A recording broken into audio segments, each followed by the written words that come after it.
So anywhere you are, you need to understand, number one, where do you want to go? And number two, how do you get into a room with people who are where you want to go?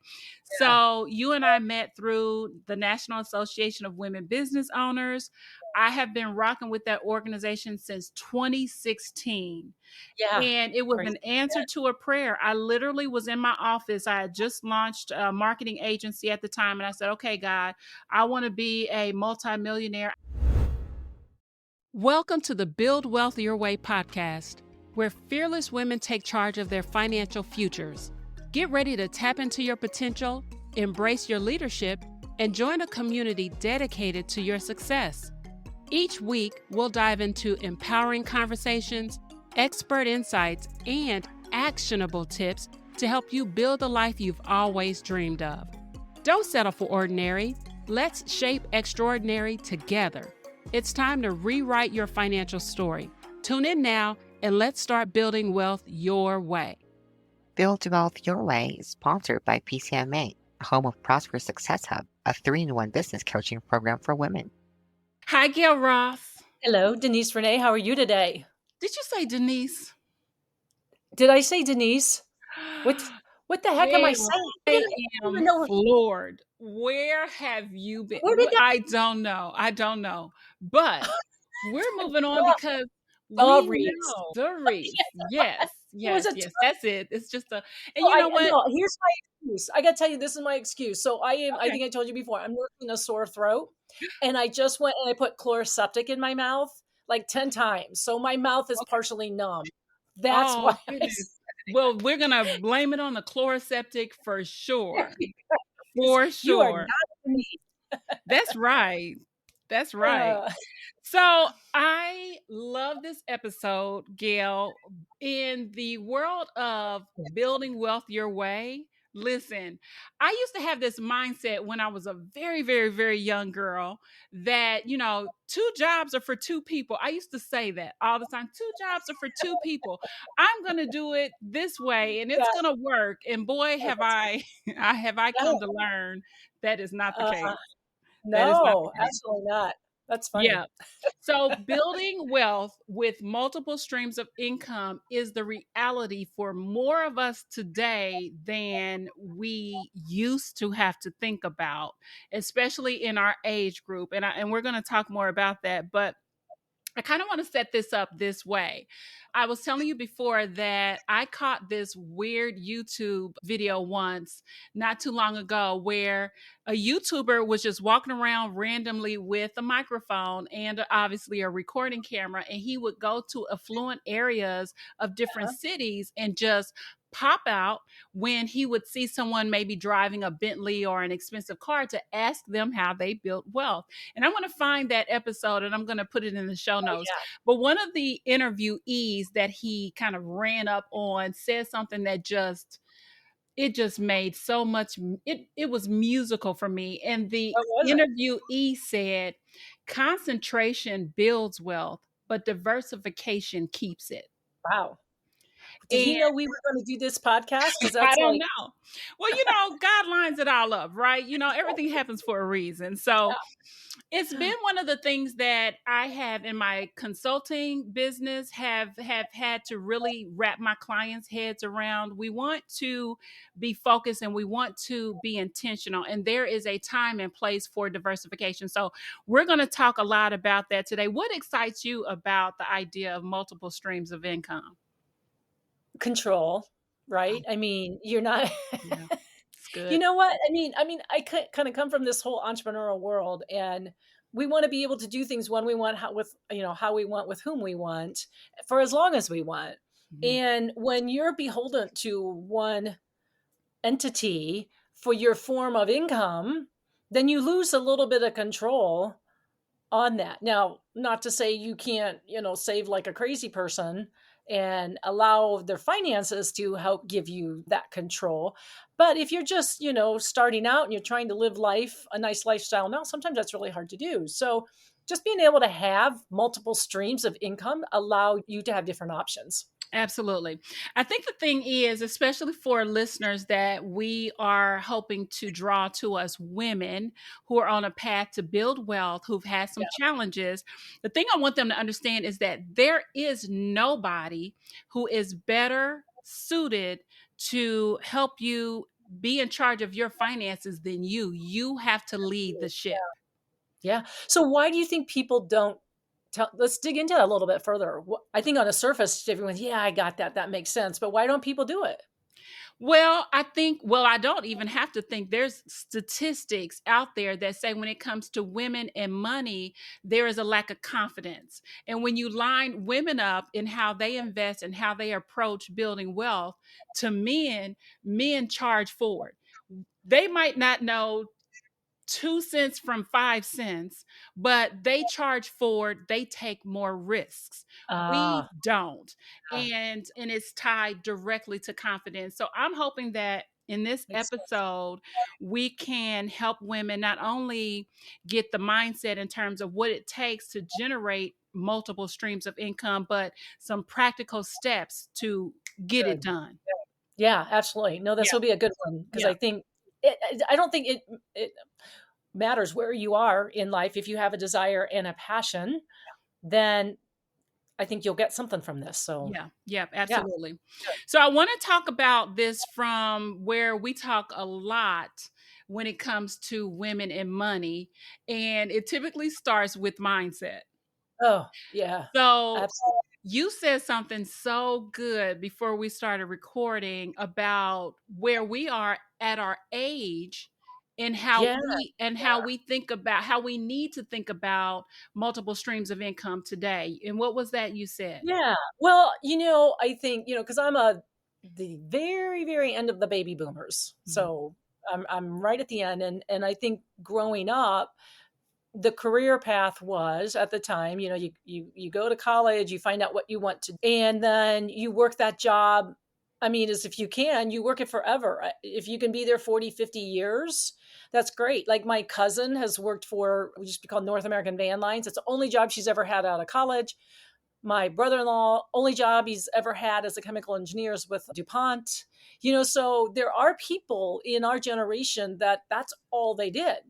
And they didn't even think about, maybe doing something as a second stream of income, or maybe they, taught their kids baseball team, but it was more for the passion, not for the money, Yeah. right? So I think our generation, and maybe you, a Gen Xer, Yes. what's your okay? So the Gen Xers and the baby boomers sometimes are locked into that mindset that that's what you're supposed to do. But I think that's changing. I think we're finding out that there's a lot of options, and with technology, a lot more resources that allow us to be able to do different things, and we don't even typically don't even have to leave our home to do it. Very true. Very true.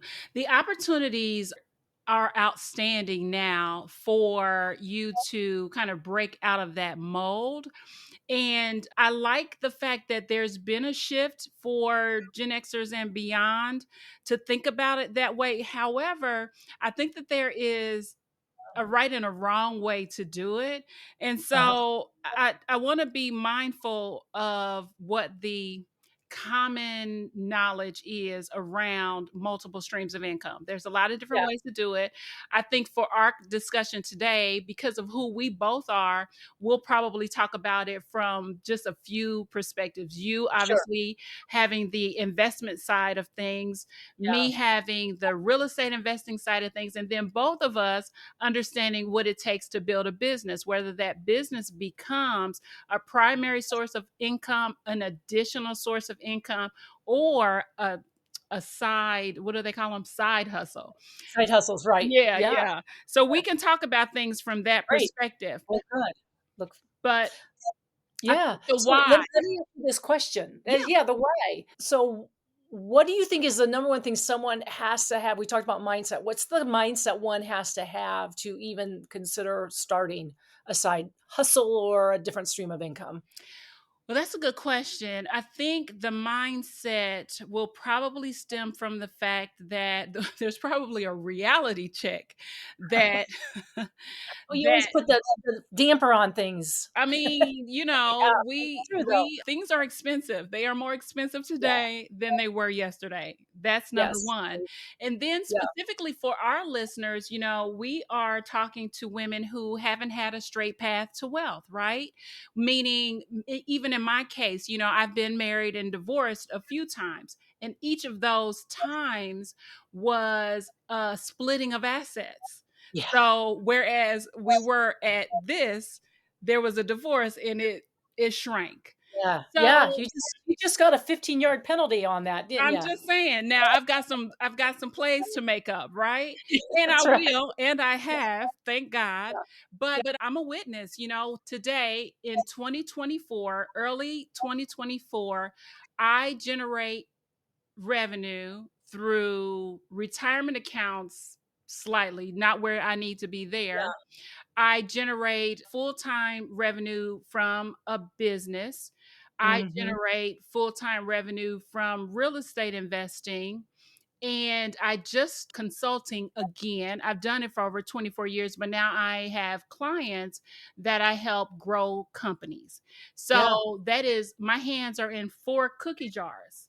Yeah. And I want to Absolutely. talk more about Yeah. how I do that and why I chose what I chose a little bit later. But the why is, in my case, out of necessity.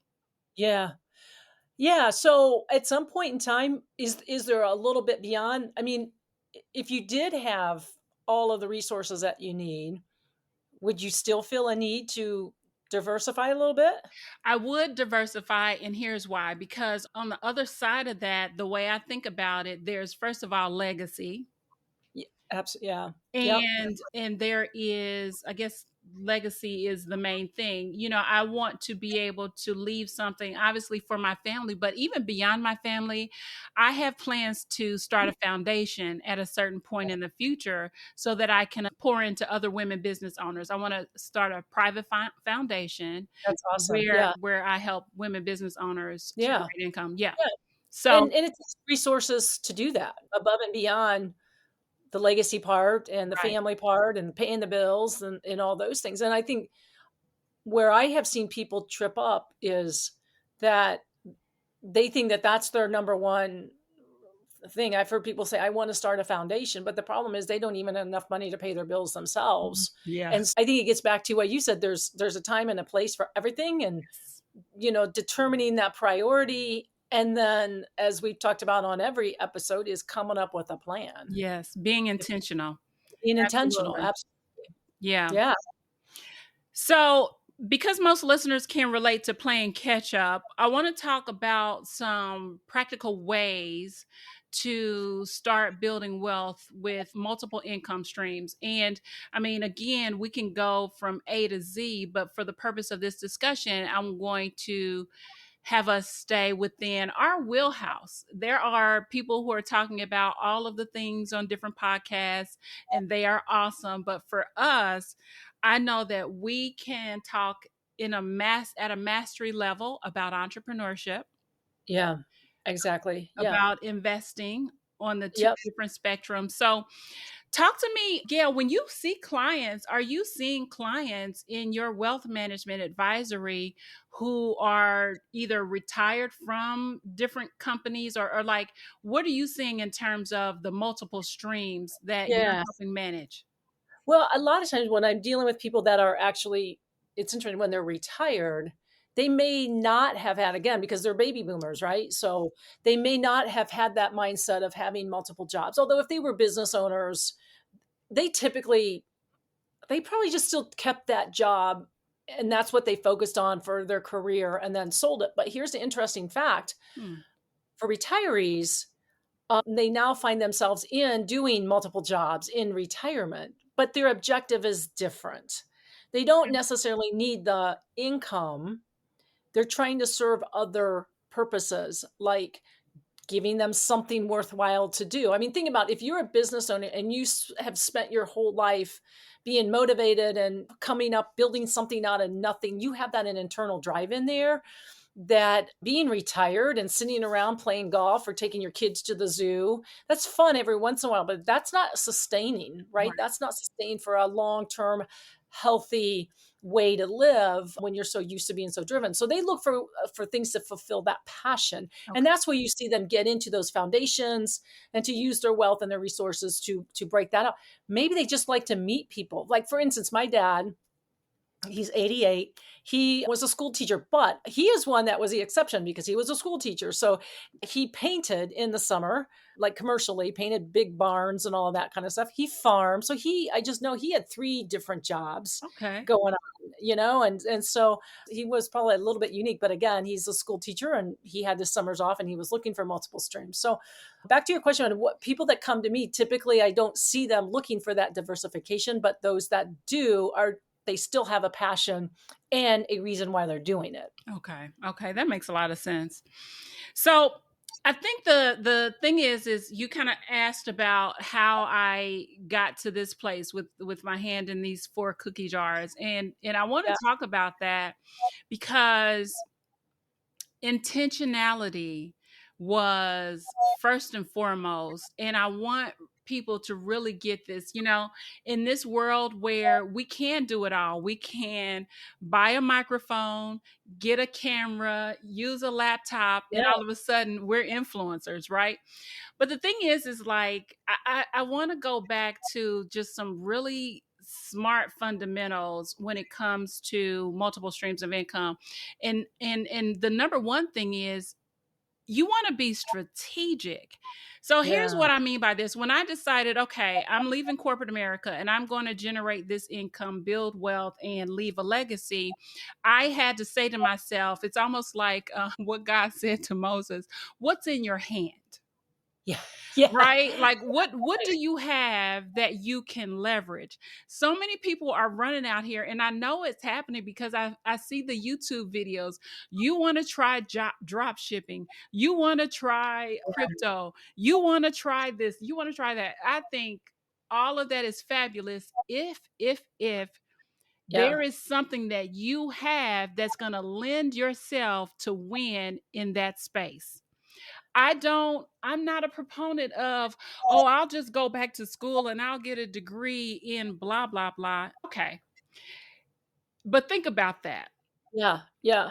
You're going to start a new path. And please believe me, I am the queen of starting new paths. However, I am the queen I'm up there with you. I've done it many times. Yeah. We know how to pivot. However, I'm not starting at square one. I don't want to. I want to get to the front of the line. And so what I'm going to do to get to the front of the line is I'm going to figure out what I already know, what I possess, what I own, what I have that puts me at the front of the line. Yeah. What's in my hands? Yeah. And I think here's the part 2 to that is that whatever you do, it has to provide value to the person that's willing to pay you to do that. Yes. If you're not providing value, then no, all of the resources are not going to make a difference. Someone has to see enough in what you do to hand you their money. Absolutely. What I say to my clients is the marketplace will tell you whether or not what you have is important. And so I have a client right now who is a startup and young guy, very innovative, very sharp. He literally wants to disrupt a particular industry. And I think he can do it too. The thing is, in terms of what's reality, you need a minimally viable product, is what I told him. You need to take that idea, boil it down to its essence, and then put it out in the marketplace and see who wants it. Yeah, do like a beta test. A beta test before you go out and spend tens of thousands of dollars and do all of the thing and get other people's resources tied up into this idea. You need to test it. And I say that on a big scale and I say it on a small scale too. So tap into what you know for sure, but then you need to test that thing because, you've heard of the book, The E-Myth. Oh yeah, Michael love Gerber. it. Yes. So just because your grandma and your mama said that your cookies are really good doesn't mean that you should open a bakery. Exactly. It don't work. But you know what? And what I took from the E-Myth is even though your cookies might be fabulous and you love baking cookies, it's different when you are baking cookies for a business because you know what enters in? the business, right? Yep. Paying bills, invoicing, getting the, people to show up to help you bake the cookies when your orders get to. I mean, so many people forget about the business side of the business because they're doing it through a passion. Yes. And it's like, okay, it's really hard to do both. Yeah. It truly is. Yep. Which takes me to my second point, which is get a mentor, pay for help. Again, I'm never somebody who likes to be at the back of the line. I want to skip to the front. Yeah. So I'm going to get the professionals that I need to help me fill the gaps so that I can win faster. I have 2 kids who are athletes, and they were athletes from the time they could hold a ball. My daughter played basketball, my son plays football. And in each of those cases, and I have the receipts, there were coaches, there were trainers, there were specialty trainers, there were trips to this gym versus that gym, there was equipment, there were all the things. Yep. And a lot of people don't like to talk about it, think about it, or, YouTube is great. YouTube is not enough, ma'am. It is not. It is not. It's It is not. So mentors, get coaches, get consultants. And then let me back up on that a little bit, Mhm. because let's say someone's out there saying, "I love that idea, Darice. It makes all sense in the world, but I just don't have any money." What are some things that one might be able to do to help them get to that point if they don't have the resources? Any thoughts? Yeah, well, 2 things. First of all, it takes money to make money.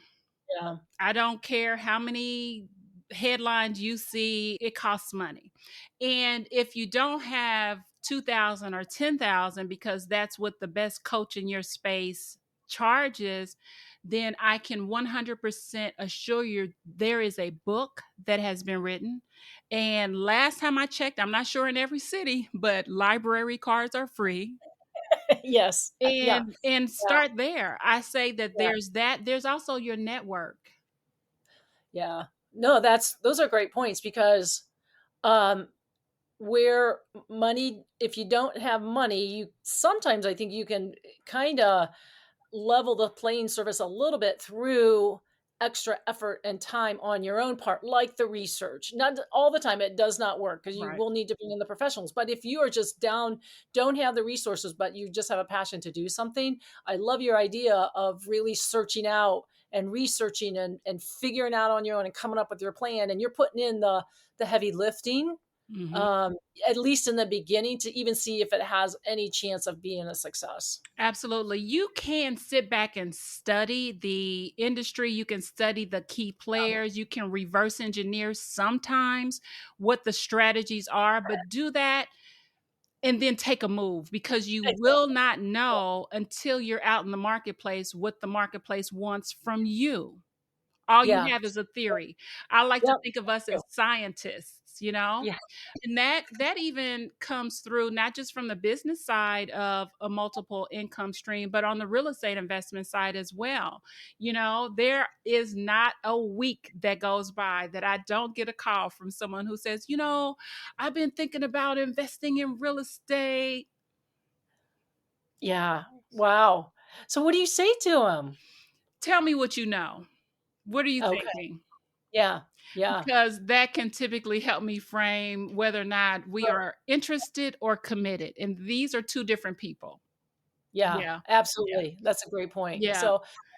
So you were talking about some of your 4 different ways of bringing money in. So have you ever heard the difference between active income and passive income? Absolutely, yes. Okay, so can you delve into a little bit about that and just, see, do you have any passive income streams? I think passive income is a myth. I really do. Yeah. I really Yeah. do. I really do. And this comes up within the real estate world as well. Okay. Let's just take the super basic. So one of the strategies in real estate is you have real estate investment trusts. And I Uh-huh. won't go into the details, but essentially it is an investment vehicle, right? And I'm Yep. sure you understand this because most of your clients probably have money in stocks or bonds Yep. or what have you. It's an investment vehicle. At the end of the day, I would never consider any place I place money to be passive, because I want to evaluate it on a regular basis. Yeah. I want to determine whether or not my money is working here versus whether it should be working somewhere else. Like, I would never tell someone to take their hands off the wheel, never. As a Yeah. matter of fact, when I was at your wealth management seminar where you dealt with tax strategies, Yeah. one of the things that I love that you all talked about was the fact that obviously you want to talk to a financial pro on a regular basis, but you brought up a point. If you have your money in all of these different places and you're not tracking, then in most cases you're probably overpaying that, whether Oh it's a yeah. mutual fund or something else. So I don't believe that the word passive income works in any level on any vehicle. I don't believe Yeah. it. Well, and I think what it is one of the things that I've experienced personally in my career was I had gotten into a multi-level type of a business. Yep. And and there's a lot of different multi-level marketing type businesses. And the one that I got into was I thought was a good one because it allowed me to capitalize on my skill set Mhm. and work with business owners versus being recruiting and all that kind of stuff. I didn't even know that that's what it was, but at any rate, I think sometimes a multi-level MLM Mhm. considers it to be a passive income.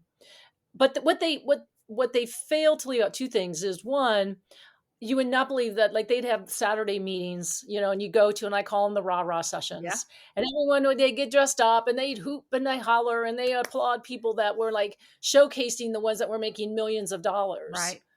every year, and people would say, "Well, that's me, that's what I wanna do," and then they'd go home, and they'd be all excited, and come Monday, they'd do the exact same thing and not do anything, and what they failed to do is that $1,000,000 earner was maybe 1/10 of 1% of Yeah. all the people that were out there, and secondly, to really get money start making money for you, you do have to pay your dues. Like, I did it for, like, 5 years, and I worked my butt off for that amount of time, and I'm still getting what they call residuals from it. I'm not doing it anymore, but I'm still getting paid on it. But it's not without being active for a while. Mm. And I think that's the misnomer that people have is they are sitting there and they sign people up or they, go to a show and then that's all they have to do and let other people do the work. And no, that's not Yeah. that's not reality. Yeah, and I have had my time in MLMs as well. And Okay. honestly, I give credit for the beginning of my career. I was in an MLM when I was in college. So Oh think yeah. Okay. about what you're Yeah. exposed to at a young age, the number of Yeah. books that I read, the number of conferences that I attended, the investment that I made in myself all came from being a part of that organization. And so I give credit to them for that. But and However, I don't want to discount that there are not if you're in an MLM, don't take anything that what we're saying that it's a bad thing to do. That's not the point at all. And I think we're all saying is that it has a place and time, mhm, and you do have to work at it. yes.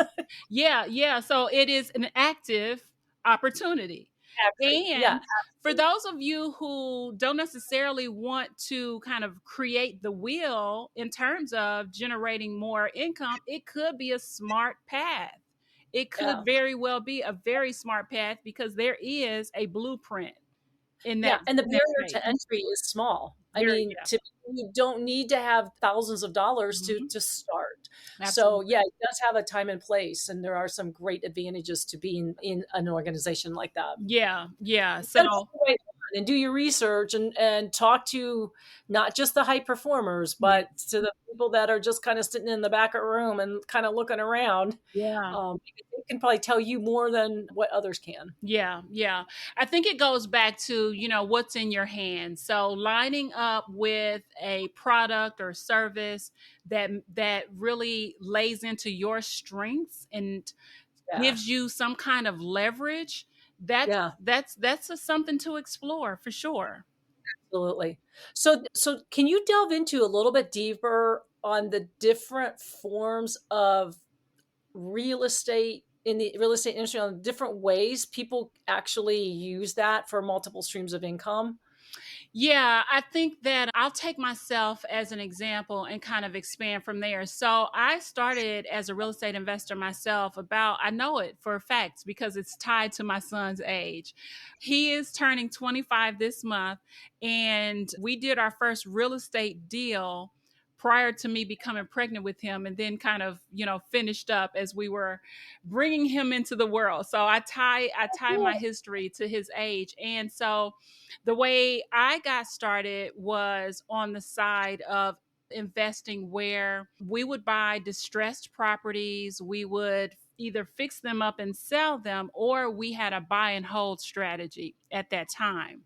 And So tell me what so, that means. Tell me what the difference between a flip and a buy and hold. yeah, a flip is I buy something for sake of ease of the example. I buy something for $100, I invest $20, and I sell it for $300. Okay. Okay. That's pretty much it. That's Now, there is a lot of nuance to that. And there is a ton of risk in that. it. Yeah. And most people lose money, especially in Yeah. the beginning, and people don't talk about it. But yes, most people lose money. The real estate investor market is not regulated. Right. Yeah. Yep. And I'm So just it's gonna not for the leave, faint of heart. I mean, you got I'm to gonna have some leave that there. Hmm. guacamole, don't you, You to even do, come you into do, play? you do, you do. You cannot sit in the back seat and be a Yeah. successful real estate investor. Now, so that was, one strategy. The buy and hold simply means I'm going to purchase a piece of real estate. Typically, I'm going to look to get it for a below market value, and I'm going to Okay. hold it. And this is where a lot of people sit. I'm going to hold that piece of real estate. I will rent it out, what have you. And the idea is that I'm going to gain in the way of appreciation. There's going to Okay. be tax advantages. If I took out a mortgage, my mortgage will be paid down by my tenants. And so I'm accumulating wealth over the long term. Yeah. But you also have expenses in there too, especially if you have a Absolutely. tenant, because now you're the landlord or you have to have a property manager. And I mean, Yes. Yes. okay. Yeah. So in your due diligence, typically you are working through those numbers to anticipate what that looks like. It's just like in business where we have cash flows and we Yeah. make projections. We're doing the same thing on the real estate investment side.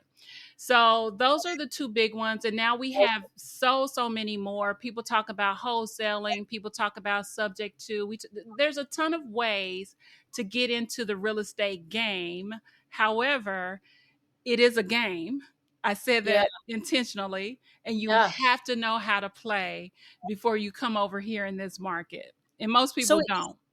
is there, you would recommend before someone even starts going down that path that they should have X amount in their pocket to be even, to bring their chips to the table, so to speak? I do. Now, I won't say that I've always put money down. I've done some no money down deals, but it's not for someone walking in the door. You need to have some reserves and you need to be willing to risk them for Yeah. sure. Yeah, I've written a check. I won't say her name, but in one of my earlier dealings years ago, there was someone who I wrote a check to for $10,000 that I never saw back. And because I didn't do my due diligence at that time, there was a whole list of people in front of me who she had Oh, also taken for a no. ride. So there was Yeah. no way I would ever recoup that money. And Yeah. this is small compared to some of Oh, the yeah. issues people have. So real estate investing is not for everybody, and you've got to do your homework. Yeah. So it's almost like if you're not willing to lose it, Mhm. then you really need to think twice about even getting into the game. Absolutely, yes. Absolutely, yes. Yeah. Now, Yeah. there are ways to approach it. I'm going to go back to the advice I had earlier. You need help. Get a mentor, pay for people to take you through the process. I've done it. When I was ready Yeah. to advance from one stage of real estate investing to another, I went and hired somebody who had done it, who had a track record. And again, he gave me the blueprint. He gave me the resources. He told me who to call, and I was in the Yeah. game. That's it. So, And this is such an important part of investment. So, someone that comes from the traditional side of wealth management, we look at real estate investment as an alternative investment. mhm. And so, I think, Darice, this really lends itself to maybe we just have another topic, a podcast just on this. Would you be willing to do that? Absolutely. Because I Absolutely. just think that there's so much, because I'm just like, I got all these questions I want to know more about, and it's not really the time and place to delve that deep into it. But I just think there's a lot of, I'm sure a lot of you out there are thinking the same thing. Let's Absolutely. just pick an expert's brain, on this topic. So let's put that so that we can do that. I'd love Absolutely. that. Yeah, I get asked to speak and do podcasts and whatever. So Yeah, it's a no, that love would of be mine. And I'll say this last thing, when it comes to real estate, it is one of the most proven ways to build wealth. When you look at how America was built and who built it, yeah, a lot of the resources came from real estate investments. So we'll yeah. definitely put a pin in that and come back Yeah. for sure. And I think too, and as we look at all of these different forms of ways that you can build income, it goes back to your goals and objectives, but I think it's Mhm. also timing of time frame. So you could have short-term objectives and long-term objectives. And so sometimes when you're getting into real estate investment, that seems to lend itself maybe to some, in some cases, a longer term objective, especially the buy and hold type thing. Yeah. The Yeah. flip might be something different, but it's a little bit more riskier too, in some Yes. cases. So I just think, it gets back to really coming up with the why. Yeah. Why am I doing this? What's my time frame? What's my risk level? What are my tax consequences? I mean, these are the questions we ask people when they're investing any kind of fund. Are those things? There's four of them. There's what's my time? Like, how long do I have to have this money? Hmm. How comfortable I am with risk? Do I need my money to be liquid? The liquidity standpoint of it. And then what's the tax ramifications? And am I needing something to have as a write off? Or where am I getting these funds to actually fund this? Is it pre tax, post tax, all those types of things? So seems like real estate is one of those where you still have to ask yourself those four questions in order to determine whether or not it's a good choice. Absolutely. And I would even take that into determining, side hustles or whether or not to leave your main job to go out and build a business, like Yeah. there is a self-evaluation that needs to happen. And it doesn't stop. I was talking to someone about my 2024 goals, and my goals are pretty lofty. I tend to set pretty high goals. And one of the things that I did very specifically this year was I tried to put some thought around, who do I need to become to hit these goals? Oh, yeah. And I think Wow. that, when we're talking about building multiple streams of income, I think we need to do a better job of evaluating what's realistic for us. Do I have what it's going to take? For me, I started off with a small team, a team of three, and now I'm looking at adding to my team. Well, me as a leader of three people versus me as a leader of more people means I Yeah. have to become somebody different, right? Right. You know, Yeah. I Absolutely. I don't like to set an appointment before 10 a.m. I don't. And as a person that works for herself, when I came back into entrepreneurship, it was the law. Now I have a Yeah. team meeting at 9 a.m. every Oh, morning. girl. And it's Yeah. because I needed to become that type of leader to be able to, to hit these goals. And the same thing needs to happen when we're trying to evaluate, okay, I know that where I am today on this particular path is not going to be sufficient for me to retire A, when I want to, Yeah. or B, how I want to. So Yeah. Absolutely. here's, yeah, Short-term here's it. sacrifices, long-term gains. Exactly. Exactly. And I want the listeners to really spend some time on that. So taking this down to a conclusion, Gail, Build Wealth Your Way is a platform to help women build this abundance despite, obstacles Yeah. in their way. So if you had to say, there are three things that I want you to do in terms of building multiple income streams, what would you say to our Yeah. listeners? Well, the one I think is that you have to, one, determine your why. Why are you doing that? And determine your why goes in addition to your plan or your objective. I mean, those are huge. You got to be Yeah. able to figure that out, because then how are you going to know if you just lost? You don't have any direction. So that's big. The second thing is, and we haven't talked about this, and I think it's an undertone. When you were listing all those different jobs that you're doing right now, those different streams of income, you have to be able to manage your time effectively. I mean, if you're not an effective time manager, then you really need to figure out how that's going to happen, because doing something a little bit means that nothing gets done right. Agree. So you have to be able to figure out when you can devote your time, and like you said, concentration builds wealth. Is that what you said? Yes. Diversity maintains it. Yes. Okay, so if you have when you're in that particular job that you're focused on, maybe it's for that 2 hours that day, you gotta concentrate like crazy on those 2 hours and then move to the next thing. So time management, I think, is critical. And then 3, evaluate what your passion is, because if you don't enjoy doing something, it is going to be drudgery. Yeah. It's just, no matter how much money it pays, you're not going to enjoy it. I mean, the money's going to be good for a while, but then after a while you'll get used to that, and then you'll just hate life. You don't want to hate life at any point in time. So those would be the 3 things: is know your why and have a plan, be an effective time manager, and then really just trying to figure out what you have a passion for. I love your list. And I was thinking, like, am I going to have the same thing that Gail said? Because those are so good. But and you're right, the time management piece is critical. I have become a student of time management and productivity in this stage of my life, and it absolutely serves me.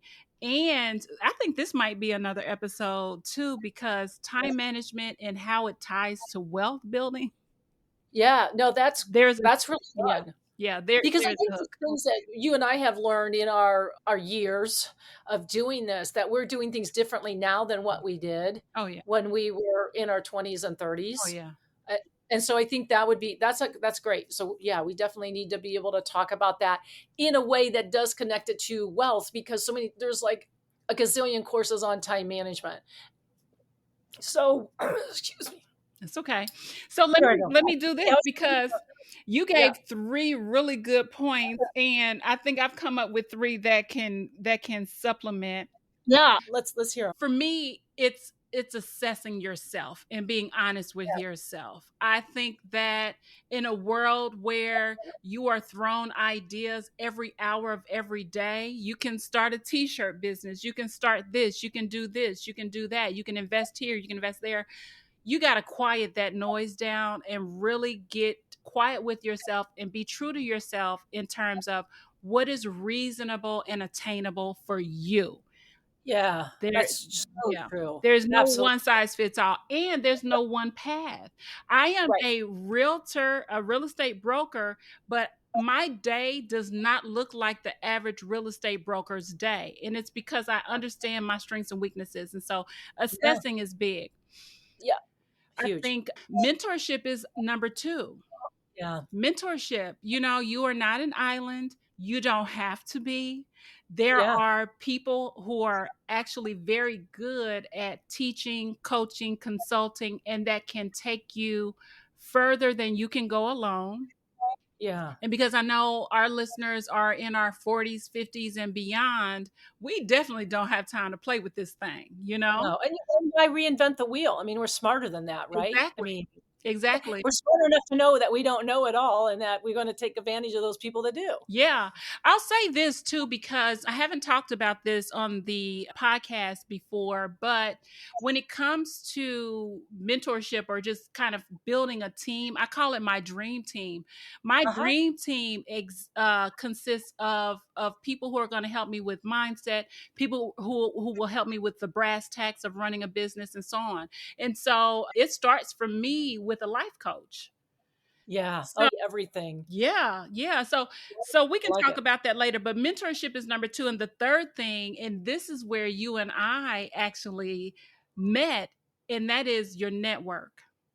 Oh, yeah. Yeah. Oh my goodness. Yeah. I'd be nothing without the network. The I mean, nothing. So, I've lived in this city for my entire life, and what I've learned here is transferable. So, anywhere you are, you need to understand, number one, where do you want to go? And number two, how do you get into a room with people who are where you want to go?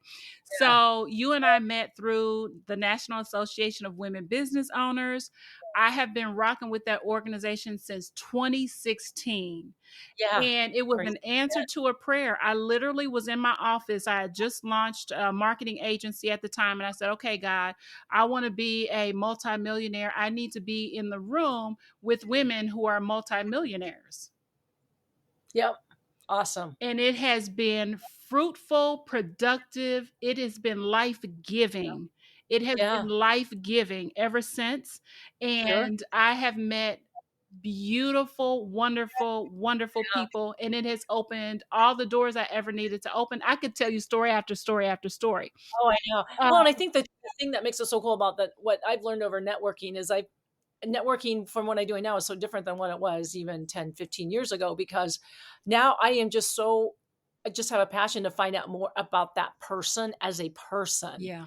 I mean, I love to hear the stories and the courage that people exhibit and have to go through every single day that you would never know. And so to me, I just love knowing about that and building those networks and relationships that way. And then the business, it comes or it may not come, but I tell you, you meet so many incredible people, men and women, Mm-hmm. in these groups. If you take the time to find out about them as people Yeah. first. I think that is absolutely key. And the other key is this, iron sharpens iron. Yeah. Oh, yeah. So, Absolutely. Yep. you have to be so mindful of who you spread yourself around, who you allow access to you, Yeah. and what the people's mindsets are for where they're going, because it definitely reflects. And Yeah. I'm a very good practical user of friendventories. I take Oh, I like friendventory. it.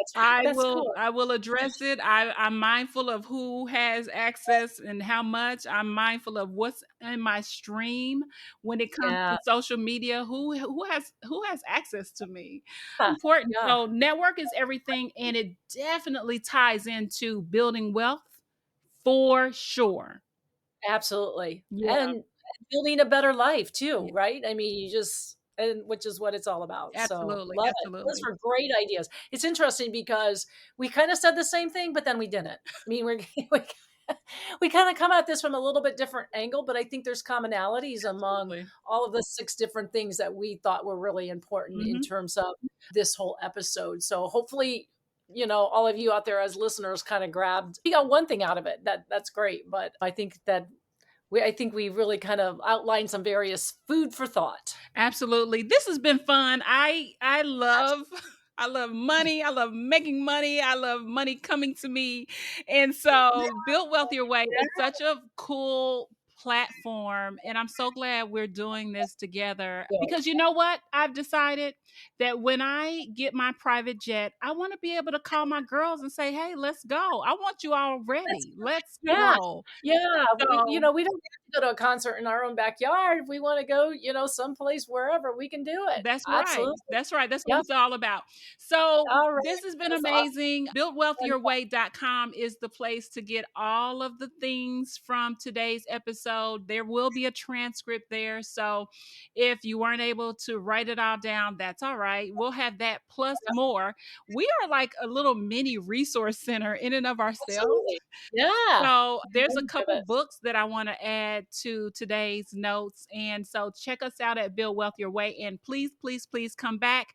Share this with your Yes. girlfriends, the one you want on your jets. Absolutely. All Make sure right. they're on speed dial. Yes, absolutely. So Gail, thanks for making it through Reese, the throat I know. issues. And Yes. we hope you feel better soon. Thank you. We'll see you next time. All Take right. care, Take everyone. care. Bye-bye. And that's a wrap for today's episode of the Build Wealth Your Way podcast. We hope you're feeling inspired and empowered to take action on your financial journey. Remember, When women control wealth, the world changes for the better. If you enjoyed today's episode, be sure to subscribe, rate, and review us on your favorite podcast platform. Visit our website to stay connected for updates and more ways to accelerate your wealth building efforts. This is Darice Rene signing off. Stay fearless, stay fabulous, and keep building wealth your way. Build Wealth Your Way is provided for informational and educational purposes only. The content of this podcast is not intended to be a substitute for professional financial advice, diagnosis, or treatment. Always seek the advice of your financial advisor or other qualified professional with any questions you may have regarding your financial situation. The information and opinions expressed in this podcast are based on the host's experiences and research. They do not constitute financial investment, tax, or legal advice. The host and guests may have positions in the financial products or securities mentioned, which can change at times. Always conduct your own due diligence before making any financial decisions. No content in this podcast should be considered as a recommendation to buy or sell any particular investment, product, or service. Any investment decisions you make should be based on your own individual circumstances, your risk tolerance, and financial objectives.